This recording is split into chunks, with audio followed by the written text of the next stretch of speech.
So good morning, everybody, ladies and gentlemen. We are here for the second day of Enlit Asia in Bangkok. It's a very busy day. It's getting more crowded by the minute. The floor was packed outside. And we are ready for the first presentation of the day. And would like to share a bit of my takes, my experience about energy transition. And I think it's a good presentation here. I want to compare Asia and Europe. On the other hand, I can share a lot of experiences from Europe.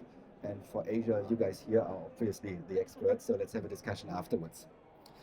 I try to define certain terms that we use. So what is energy transition? Let's do a couple of takes on that. So first, I looked it up here. I used AI. I was once again lying to me and giving wrong numbers. So here, as a start in the presentation, that's the total renewable energy according to International Renewable Energy Agency.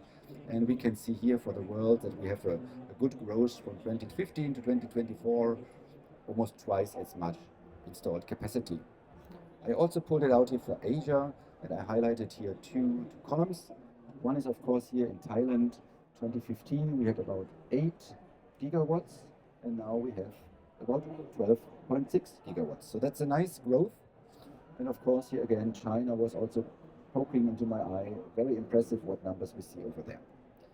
But now let's really go a little deeper. What is energy transition? I asked our own GPT, Iconic GPT. Of course, we have our own things, so it's data protected and so on. Your data is safe with us. And they say, what is energy transition? And the AI would say, yeah, it's about sustainable energy supply, energy conversion, and energy future.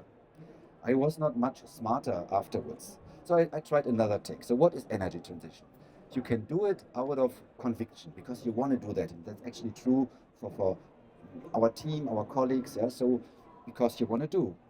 But since I talk also to legal teams, so ESG manager of our company, I think in certain terms, going green is inevitable. Yeah? Your company has those policies, there's international laws that you have to follow. So this question, if you are on the train or not, sometimes doesn't really occur because it's mandatory. But there are sometimes obstacles on the way. So please, and I will share our German experience here, you always have to also keep in mind climate protection, but at the same time energy security and affordability. And not one of them should be the only priority. So what can we do? And I try a little bit of storytelling here with you. I'm 45 now, and I'm about 20 years in the energy. That's where it started at my two universities, the one in Germany, the one in the USA. And I was an intern in 2008. I looked like that. I took those milestones when the company was rebranded and so on. We got new pictures taken. That was when I really started 2010. Back then, STEAG, you would also have a tie. We don't need that anymore. That's Icony times now. 2 years later, STEAG Energy Services, and the last picture, 2023, like this. I think that's still how it is. But just to show you how long I'm in the energy already, right? But still, yeah, I'm stuck on platform 9 3/4. I have no clue. I was reading so much on the LinkedIn about the energy prices, about the peaks, and I couldn't really understand. So now I'm a bit smarter because I talked to our trading guys. I learned a lot, but there's a lot happening and a lot that can go wrong. So let's take another trip here, a quick one. Energy transition. I tried what should I bring to Bangkok to show what energy transition is, and of course I could make some nice AI pictures or use some stock pictures here from the Microsoft archives. But you know, as a German engineer, I want to stick to pure and data, yeah, just data and facts. So this is a good source here. You can actually use it from Germany, Bundesnetzagentur. That's official data, and I compared here the exact same week, beginning of January. The first data that I got was from 2015. And we can still see the energy situation in Germany. Lots of hard coal, brown coal. We have the water here, so that's a lot. And then some years later, 2020, 10 years later, it's very different. Lots of solar, very little coal. Yeah, so no more nuclear. That was nuclear, this one here. So that is energy transition as well, right? But it was still not like tangible enough for me. So I want to try another way. Here is actually a STEAG, that was back then a STEAG coal-fired power plant in Lünen. And back then we had a program for engineers, a junior engineer program. So I could stay 1 month with those colleagues over there. I'm still very thankful. They taught me a lot. It really opened my eyes in certain ways. And so that is how I remembered that, right? 2012. And I knew that is being dismantled now. We are having the energy transition in Germany. So a few moments later, for those who know the meme, I was passing by with my wife in January, and all I could find is this. I was passing a couple of times because I remembered it must be here somewhere, but nothing, right? So that is also energy transition, just my personal experience. And now we go a little bit more online. We talk about what the effects are here. So what is it as a private household? What is it as an interested citizen? What is it to be part of the energy industry? And of course, as an aspiring influencer. Yeah? As you know, we put a couple of things here online. And you know, online people start fighting all the time, right? You just put something out and somebody's giving you some feedback, good and bad, and so on. So yeah, dark doldrums, that what the AI was translating before we said dark lull. So in Germany, we have periods when there's no sun and no wind for a couple of days, couple of weeks. And that is an issue since we rely a lot on the renewable capacity right now. And with my colleague Ahmad, I was preparing a very simple example to show how much a private household is affected by the higher prices if you go for flexible prices, for example. So it's a pretty simple example. Let's take a 10-minute shower on a regular day and we pay €1.55, 60 cents for the water. We assume we just have an electrical heating there for the water, so $1.55. Now at the dark lull, when the price jumped up a lot, we had 965 euros per megawatt hour. So if that price is applied, we talk about 3 euros. And I checked it also, we have some for private household, where you can get flexible prices. We talk about €1.32 on that day. So that's 4 euros for one shower instead of 1.55 if prices are changing like that. So I put out this video here, and some person gave me some feedback here. So, oh, that was a very unique thing. It's singular event. Maybe there's even market manipulation there. So I was like, I don't fully get it yet. I need more data there. Please go on. There's nothing to see that always catches my attention. So again, a few moments later, I checked it online. At this day, when we had this very high price that I will show you in a minute, a third of the German plant capacity was not available. And the standby plants were mostly not allowed to produce because of the contract situation that they have.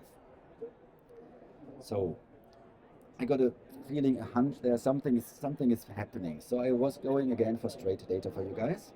So I was looking at the last years. This is always the full year, and we see the market prices. And we only want to look at the price peaks here. That's hourly data from the market here. Day ahead prices for Germany, Luxembourg in euros per megawatt hour.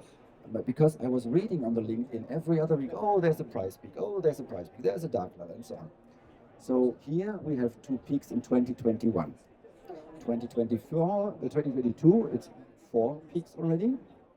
2023 is one peak, but also one negative peak here, minus 500 for some time. It was, we had a discussion here in the morning. Yes, we have to pay other countries in Germany. Germany has to pay other countries in Europe sometimes some money to take our electricity that we cannot really use at some point ourselves because there's so much wind or solar, and it's not all possible to change it. So 2024, we have a very huge peak here, right? This is the one that I used for my example that really like, hey, what's going on? Why do I always read about that? And to say how often is it actually, that's a histogram. So we see it's happening more and more. I turned it around here for you.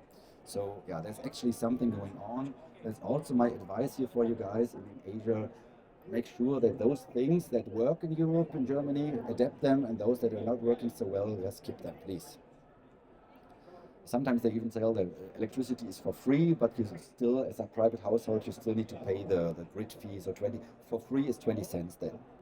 Okay, let us finish the whole thing with what we can actually do, what is available to address those concerns here.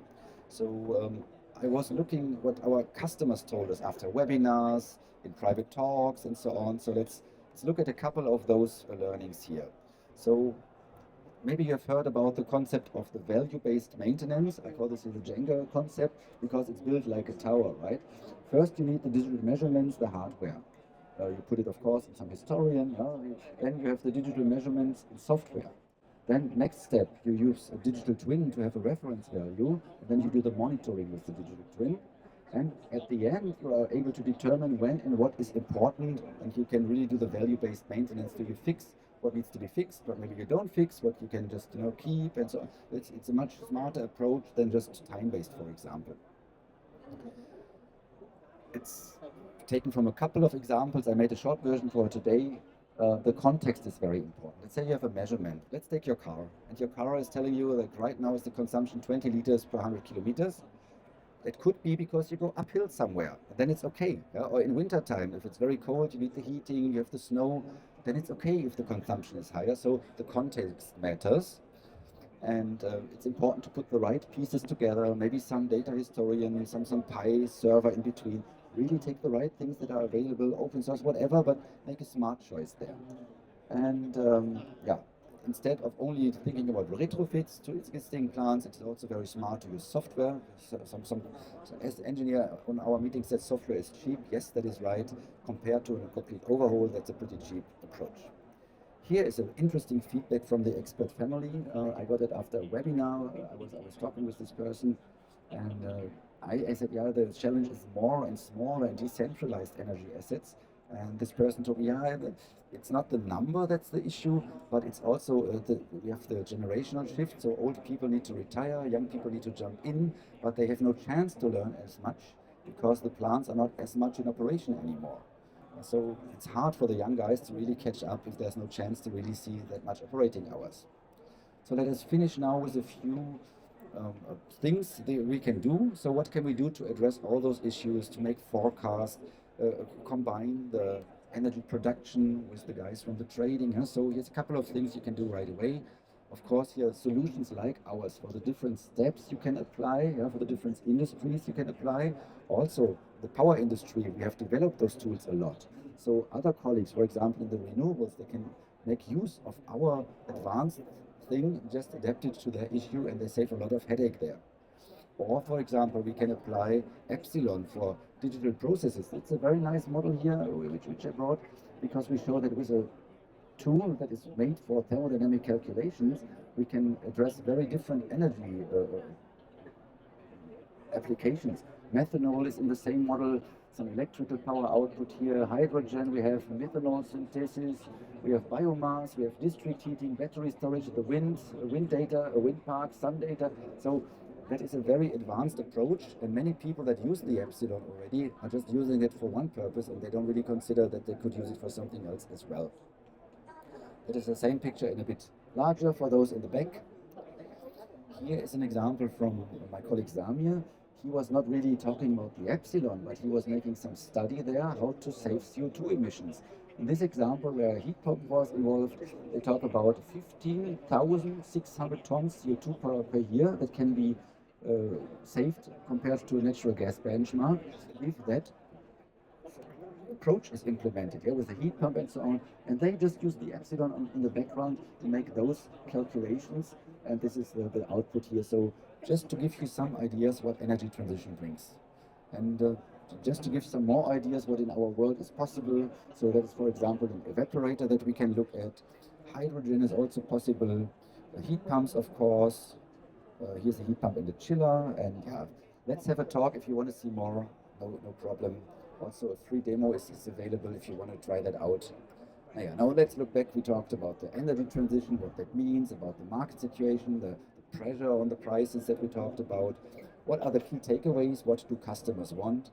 First of all, they said, and I'm in the industry for some years now, but I can tell you what the customers tell me is changing over time. So the problem from the past is solved, but something new is coming up. What about if we integrate a little gas turbine in our factory generation setting? So that changes. And those changes are very specific. So every customer is talking about a different challenge.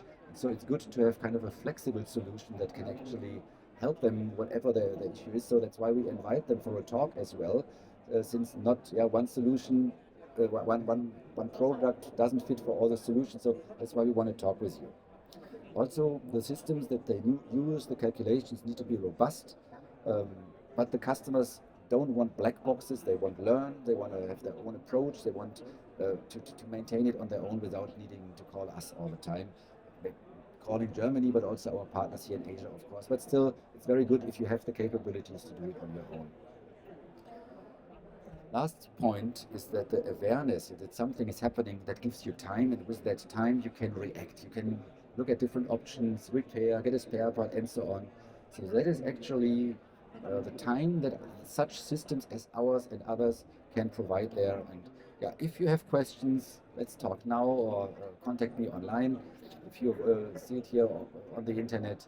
Thank you for listening, and let's have a discussion now. Bye.